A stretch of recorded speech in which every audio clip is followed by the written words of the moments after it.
అధ్యాయం 13 స్థూల చిత్రము. ఆగస్టు 22 తారీఖు 2008 బెంగుళూరులో ముద్రింపబడిన ది టైమ్స్ ఆఫ్ ఇండియా దినపత్రికలో ఈ ముఖాముఖి సంభాషణ ప్రచురింపబడినది. ప్రశ్న: పిల్లలు పాఠశాలకు వెళ్ళడానికి అవకాశం లేనప్పుడు స్వచ్ఛంద సేవ, సమూహ సేవ వారు వ్యక్తిగతంగా చేస్తే విద్యాభ్యాసంలో వ్యత్యాసాన్ని పూర్తి చేసినట్లు ఉంటుందంటారా? జవాబు: శ్రీశ్రీ. పాఠశాలకెళ్ళి చదువుకోవడానికి స్వచ్ఛంద సేవ చేయడం ప్రత్యామ్నాయం కాదు. తప్పకుండా బడికి వెళ్ళి చదువుకోవాలి. మనం దాన్ని లక్ష్యంగా చూడాలి. విద్యాబోధన విధానంలో స్వచ్ఛంద సేవ పిల్లలకు ఒక కార్యక్రమంగా ఉండాలి. అందుకే మనకు ఎన్ఎస్ఎస్ నేషనల్ సర్వీస్ స్కీము ఉంది. కానీ కళాశాలలో చదివేటప్పుడు మీకు ఆ అవకాశం కలుగుతుంది. ప్రాథమిక పాఠశాలలో చదివేటప్పుడు సేవా కార్యక్రమాలు ప్రారంభించాలి. పిల్లలు ఏవైనా పంచిపెట్టడం లాంటి పనులు చేయగలరు. ప్రశ్న: గ్రామీణ ప్రాంతాల్లో సౌకర్యాలు, ఉపాధ్యాయులు, సాంఘిక పరిస్థితులు లేనందువలన విద్య లేని సమస్య ఏర్పడుతుంది. దీన్ని ఎలా ఎదుర్కోవాలి? శ్రీశ్రీ. జవాబు: పెద్ద పెద్ద పరిశ్రమలు గలవారు కొన్ని స్కూల్స్ను లేక కొన్ని గ్రామాలను దత్తత తీసుకుంటే దేశంలో ఇది సాధ్యపడుతుంది. మన దేశంలో 612 జిల్లాలు ఉన్నాయి. వేల కొలది పారిశ్రామిక కుటుంబాలు ఉన్నాయి. ప్రభుత్వం పారిశ్రామికవేత్తలు, లాభాపేక్ష లేని ప్రజాహిత సంస్థలు కలిసికట్టుగా పనిచేస్తే ఈ లక్ష్యం సాధించడమేమీ కష్టం కాదు. ప్రశ్న: మన విద్యా బోధనా విధానాలలో మార్పులు రావాలంటారా? శ్రీశ్రీ. తప్పకుండా. పిల్లలను వీపు మీద పుస్తకాలు బస్తాలు మోసుకుని రమ్మంటారు. 16 ఏళ్ళు వచ్చేసరికి ఎందరో పిల్లలకు వెన్నునొప్పి, వారు దాని వలన వేరేమీ చేయలేకపోతున్నారు. పిల్లలకు వారి ఇష్టానుసారం నేర్చుకునేటట్లుగా విద్యా విధానంలో పెనుమార్పు తేవాలి. ఏదో విదేశీ భాషలో పద్యాలు నేర్చుకోకుండా మనం చక్కటి ప్రయోగాత్మకమైన బోధన విధానాలను చేపట్టాల్సిన అవసరం ఉంది. మేం పిల్లలుగా ఉండేటప్పుడు షేక్స్పియర్ పద్యాలు నేర్పించారు. అవి అవసరమే లేదు. బట్టి పట్టడం పెద్ద భారమైనది. కుడి ఎడమ మస్తిష్కాలను అంటే సంగీతము, చర్చలు, విశ్రాంతి తీసుకోవటము, కొంత యోగాభ్యాసము ఈ విధంగా ఉపయోగించేలా చూడాలి. సమతుల్య ఆహారం ఇవ్వాలి. ఇవన్నీ ఉంటే మీ అంచనాల కంటే ఎక్కువగా పిల్లలు చక్కగా నేర్చుకుంటారు. ప్రశ్న: ఆడపిల్లల చదువుల గురించి గ్రామీణ ప్రాంతంలో వారి అభిప్రాయాలను మార్చడం ఎలా చేయవచ్చు? శ్రీశ్రీ. జవాబు: వారికి గ్రహింపు కలిగే రకంగా కార్యక్రమాలు నిర్వహించాలి. కేరళలో 100% అక్షరాస్యత ఉంది. కర్ణాటక రాజ్యం ఆ దిశగానే వెళ్తున్నది. తమిళనాడులో అక్షరాస్యత ఎక్కువ ఉన్నది. ప్రభుత్వం ద్వారా, మతపరమైన సంస్థల ద్వారా, లాభాపేక్ష లేని ప్రజాహిత సంస్థల ద్వారా కలిసికట్టుగా ఉండి ఇది సాధించవచ్చు. మతం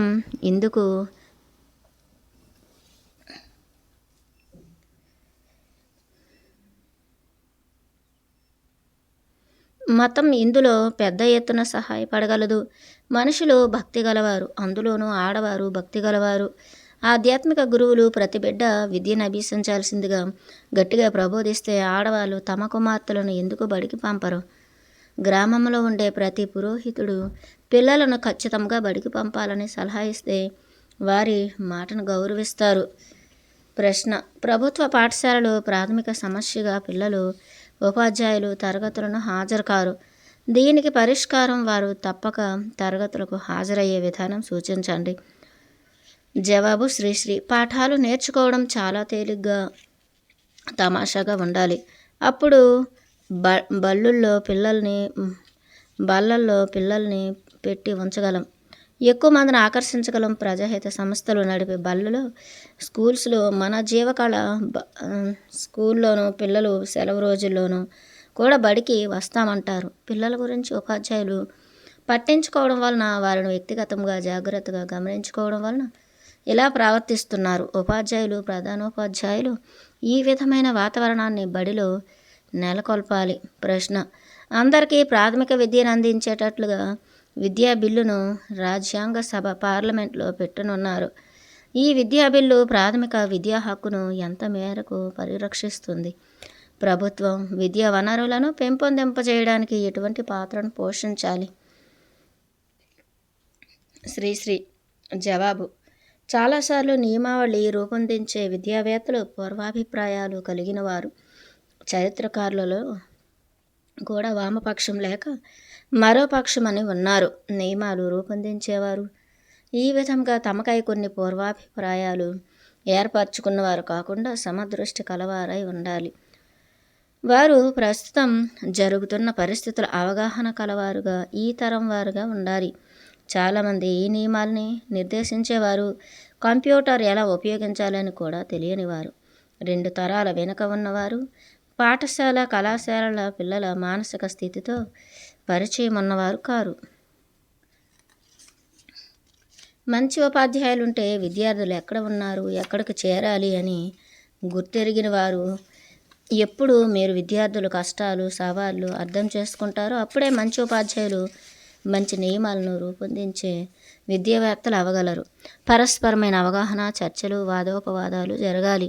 అసలు విద్యాక్షేత్రంలో రోజువారీ సమస్యల గురించి విద్యావేత్తలకు అవగాహన ఉండదు. సమావేశాలను నిర్వహించాలి. ఆ విధంగా విద్యావేత్తలు రోజువారీ పరిస్థితులు గ్రహించుకోగలరు.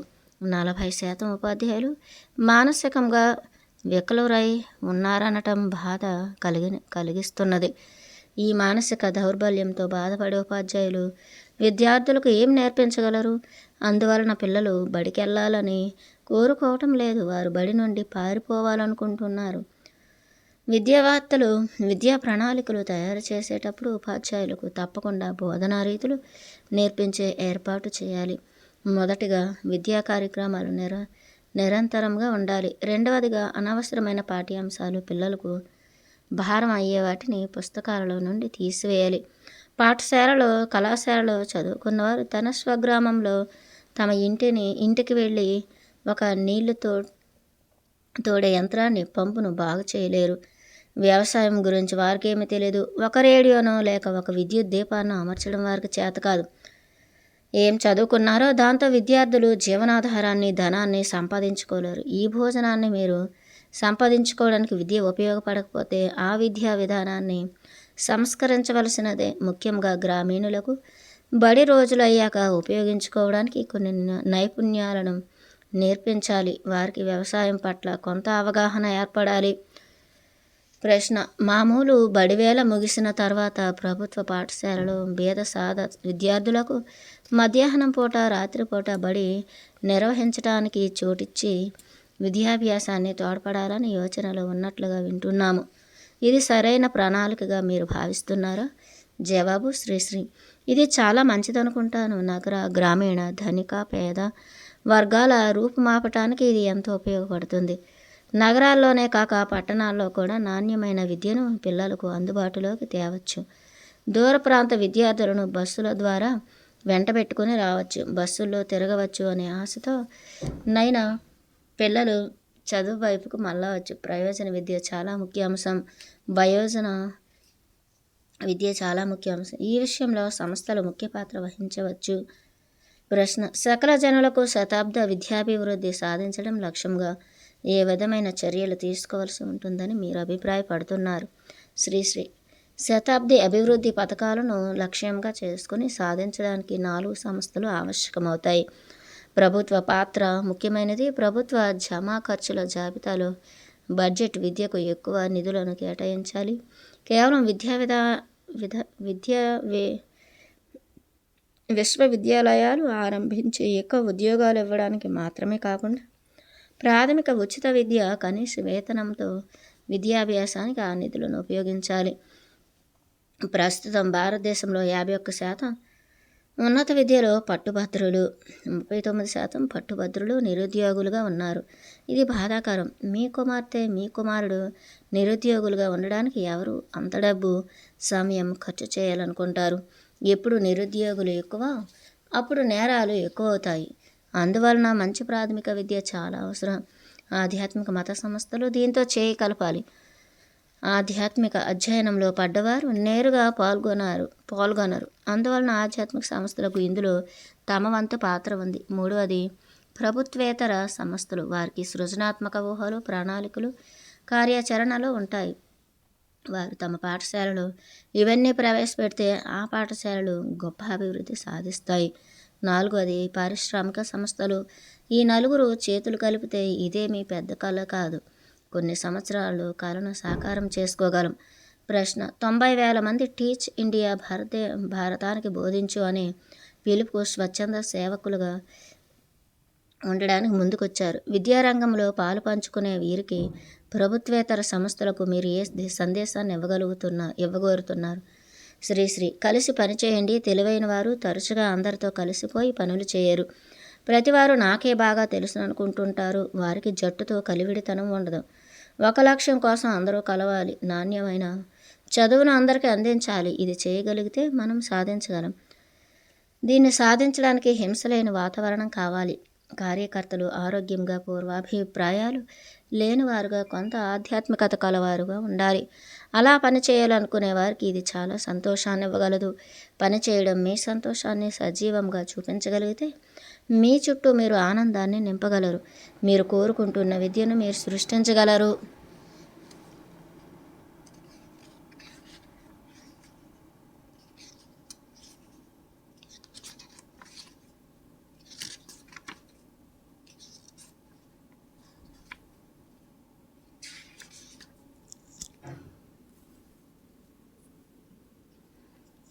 అధ్యాయం 14. పిల్లలు, బడి, సమాజం.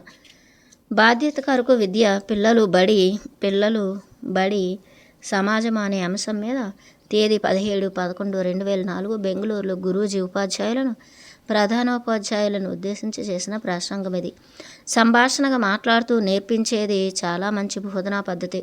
మీకు తెలుసా, సంభాషణలో మీరు ఎన్నో రకాల సంగతులు చర్చిస్తారు. ఒక సంగతి ఒకరు మాట్లాడగానే అది సంభాషణ అయిపోదు. వాదోపవాదాలు మాత్రమే సంభాషణ అవుతుంది. సంస్కృత భాషలో ఒక పురాతనమైన సామెత ఉంది: వాదే వాదే జాయితే తత్వబోధ. చర్చించుకుంటూ ఉంటే నిజం వెలికి తీయవచ్చు, జ్ఞానం అనే నవనీతం బయటపడుతుంది. వాదనల వలన వాదన కేవలం వాదించడానికి మాత్రం కాదు. అందువలన మనం ఈ చర్చను ఆ విధంగా సాగనిద్దాం.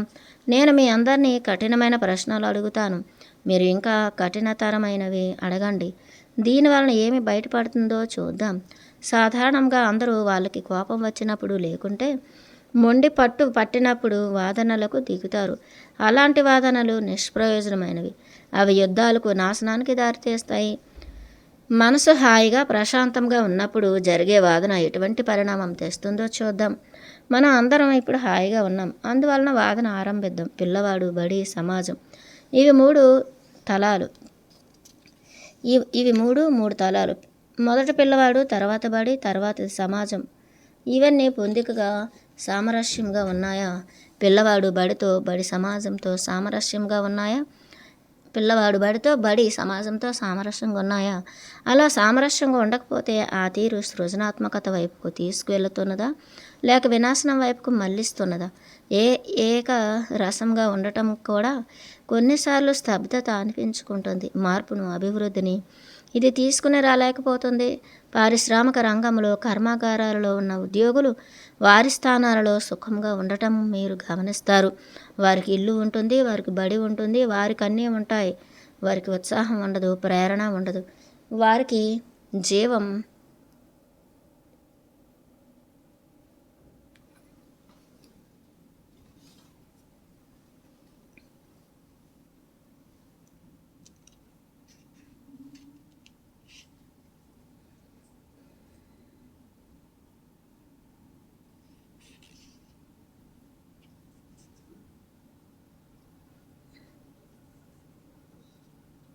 చాలాసార్లు మీరు నమ్మవచ్చు, మనుషులను నమ్మలేరు. మనుషుల దాకా ఎందుకు, మీ మనస్సును మీరే నమ్మలేరు. తరచుగా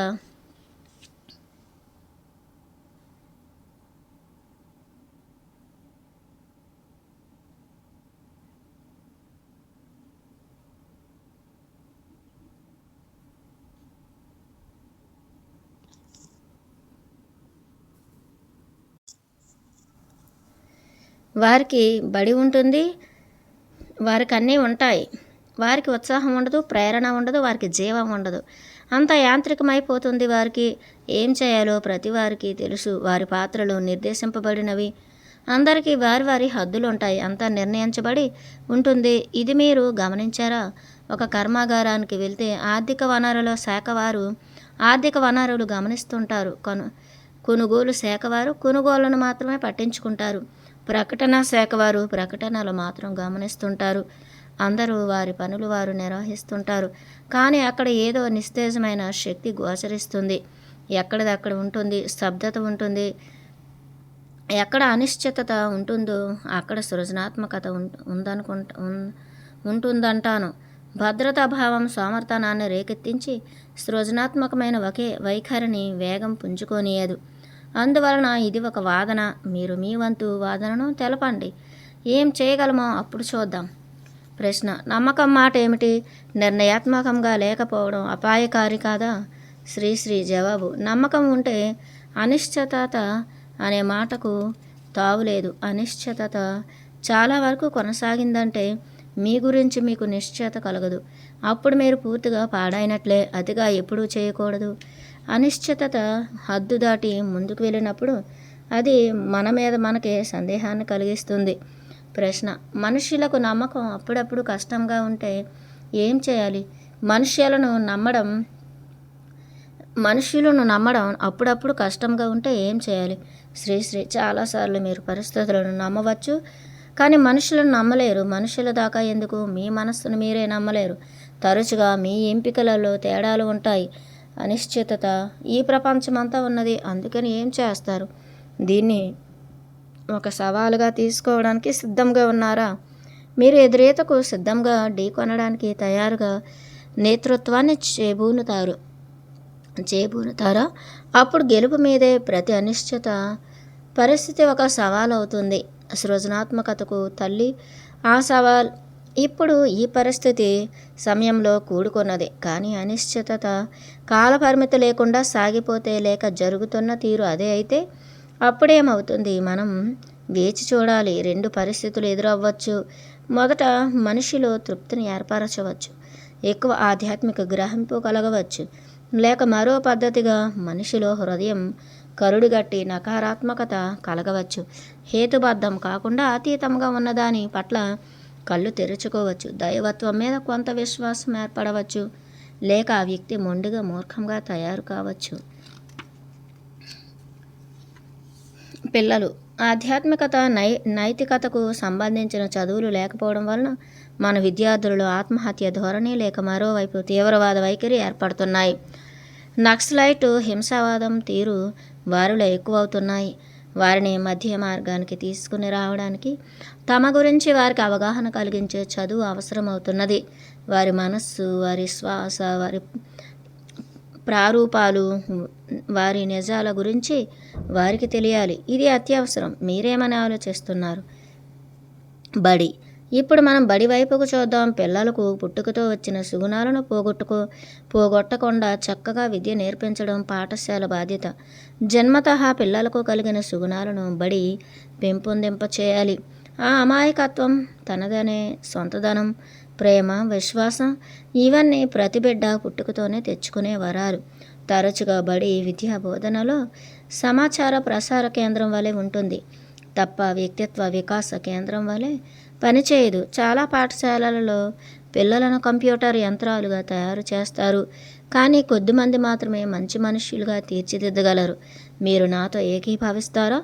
మనకు చాలామంది తెలివైన విద్యార్థులు ఉన్నారు. ప్రపంచ సమాచారం అంతా వారి వద్ద ఉన్నది. ఒక ప్రశ్న అడగగానే కావలసిన సమాచారం అంతా జవాబు ఇవ్వరు. కానీ వారు మంచి మనుషులా? వారికి సరిగ్గా ప్రవర్తించడం తెలుసా? మరి సంస్కృతి, సంస్కారం, దయాగుణం గల మనుషులా? ఈ ప్రశ్నే ప్రతిబడిలో ప్రతి ఉపాధ్యాయుడు అడగవలసినది. సమాజం. మనం సమాజాన్ని కాపాడుకోవాలి. ఇలా చాలా ముఖ్యమైనది. బడిలో నీతి శాస్త్రం నేర్పిస్తారు. కానీ బడి ప్రహరీ గోడ దాటాక అశ్లీల చిత్రాలు, మత్తు పానీయాలు, పదార్థాలు అమ్ముతుంటే మీరు క్షేమంగా లేనట్లే. సమాజంలోని వాతావరణానికి బడి కూడా బాధ్యత వహించాలి. బడిలోని ఉపాధ్యాయులు, అధ్యాపకులు, మార్గదర్శకులు ఇటువంటి కార్యక్రమాలు సమాజంలో తలెత్తకుండా వారు గమనించుకోవలసిన అవసరం ఉంది. వారు అధికార యంత్రాంగంతో సహకరించి సలహాలు ఇచ్చిపుచ్చుకుని అట్టి దురాగతాలను, సమాజ వాతావరణాన్ని నాశనం చేసే వాటిని ఆపేయాలి. అమెరికాలో స్కూళ్ళ చదువులు మంచిగా ఉంటాయని మీరందరూ విని ఉంటారు. కానీ పిల్లలు బయటకు వెళ్ళి టీవీలో హింసా నేరాలు చూచి తరగతి గదుల్లోకి తుపాకీలతో వచ్చి తమ తోటి పిల్లలను కాల్చేస్తారు. తరగతుల్లో హింసాకాండ ఇక్కడ భారతదేశంలో కూడా కొన్ని చోట్ల ఇది జరిగింది. సమాజం బడిలో హింసాకాండకు కూడా బాధ్యత తీసుకోవాల్సిందే. ఏ ఉపాధ్యాయులు తుపాకీ తీసుకుని నీ తోటి విద్యార్థిని కాల్చేయమని బోధించడు. ఎందుకు పిల్లలు ఎలాంటి నేరాలు చేస్తారు? బడి సమాజం నుండి ప్రత్యేకం, అనన్యంగా ఉంది కనుక ఇలాంటివి జరుగుతాయి. అలా ప్రత్యేకంగా ఉండటం వలన ఉపయోగం లేదు. ఇది ఎక్కువ ఒత్తిడిని, ఎక్కువ సమస్యలను సృష్టిస్తుంది. అందువలన పాఠశాల ఉపాధ్యాయులు బాధ్యత వహించి తల్లిదండ్రులతో, సమాజంలోని ఇతరత్ర వారితో సంభాషించాలి. సినిమాల నియంత్రణ సంస్థలలో సెన్సార్ బోర్డు, పాఠశాల సంఘాలకు పెద్దపీట వెయ్యాలి. పాఠశాల ఉపాధ్యాయుల ప్రతినిధి సినిమా నియంత్రణ సంస్థలో సభ్యుడైతే వారు పిల్లలకు ఎటువంటి సినిమాలు చూపకూడదని చెప్పగలరు. పిల్లలు బడి సమాజం మధ్యలో ఇటువంటి సమ్మిళితమైన సంస్కృతిని అభివృద్ధి చేయాల్సి ఉంది. అప్పుడే మీరు సమాజంలో బాధ్యతాయుతమైన పౌరులను తయారు చేయగలరు. ఈరోజు ఉపాధ్యాయులు మన దేశంలో ఒక రాష్ట్రంలో చాలా నిరాశ చెంది ఉన్నారు. వైద్యులు సమ్మెలు చేస్తున్నారు. ఎవరూ ఇప్పుడు క్షేమంగా ఉన్నామని భావించడం లేదు. మనం కోరుకునే ఇటువంటి అనిశ్చితత కాదు ప్రశ్న. రాజకీయ పక్షాలు మారినప్పుడు ప్రభుత్వ నిర్వహణ యంత్రాంగం విద్యా విధానంలో మార్పు చేపడితే మన పిల్లలను అది బాధిస్తుంది కదా. జవాబు: శ్రీశ్రీ, మీరు సరిగ్గా చెప్పారు. ఈ విషయం తెగినది. విద్యా విషయాలకు ప్రాధాన్యతనివ్వాలి. కులం కానీ, సముదాయం కానీ, మతం కానీ దీనికి అడ్డుగోడలు అవ్వకూడదు. అది ఆరోగ్యకరమైన స్థితి కాదని నేను అనుకుంటున్నాను. పిల్లలకు మానవతా విలువలను నేర్పించాలి. విశాలమైన దృక్పథం కావాలి. ప్రపంచంలోని అన్ని మతాల గురించి, అన్ని సంస్కృతుల గురించి పిల్లలకు కొంచెం తెలియాలి. ఈ అనేకత్వం పిల్లలకు చిన్నప్పటి నుండి తెలియజేసినప్పుడు వారు మతోన్మాదులుగా తయారవరు. కొన్ని దేశాల్లో పిల్లలు అన్య మతాల సంస్కృతుల గురించి బొత్తిగా తెలియకపోవడం వలననే మతోన్మాదం వైపుకు వెళ్తున్నారు. మీరు విశాలమైన దృక్పథం, స్థిరమైన పునాదులు సృష్టించవలసిన అవసరం ఉంది. ప్రశ్న: గురూజీ, నేను ఇప్పటికే ఉపాధ్యాయుడిని, పెద్ద వయసు వాడిని. ఇప్పుడు ఈ సంస్కరణలన్నీ ఏ విధంగా చేయగలను? శ్రీశ్రీ: ఎందుకు చేయలేరు చెప్పండి. 3 కారణాలు ఉండవచ్చు. మీకు సమయం లేకపోవటం మొదటి కారణం. అందరూ మీ మాట వినారని మీకు అనిపిస్తూ ఉండడం రెండవ కారణం. మూడవది, ఇది చేయడం అసాధ్యమని మీరు అనుకుంటూ ఉన్నారు. వీటిల్లో మీ కారణం ఏది? మీరు చేయడానికి ఇది అసాధ్యం అనుకుంటుంటే మీరు గట్టి నిర్ణయాత్మకమైన తలంపుతో దీనిని సాధించగలమని ఆరంభించండి. రెండవది, మీ మాటలు ఎవరు విని పట్టించుకోరు అనుకోండి. పర్వాలేదు, మీరు బిగ్గరగా అరుస్తూ ఉండండి, ఎవరో ఒకరు వింటారు. సమయం దొరకటం లేదనేది మీ అభియోగం అయితే అది కేవలం మీ దృష్టి దోషమని నేను అనుకుంటున్నాను. ఒక బడిలో పనిచేసే జవానుకు లేక ఒక బ్యాంకులో పనిచేసే జవానుకు 24 గంటలు ఉన్నాయి. అతను సమయం చాలడం లేదని ఫిర్యాదు చేస్తాడు. ఒక దేశానికి ప్రధానమంత్రి కూడా ఇదే మాట అంటాడు. నాకు సమయం సరిపోవడం లేదు. వారి పనుల్లో హెచ్చు తగ్గుల తేడా చూడండి. వారిద్దరికున్నది 24 గంటల సమయమే. నేను మీకు ఒక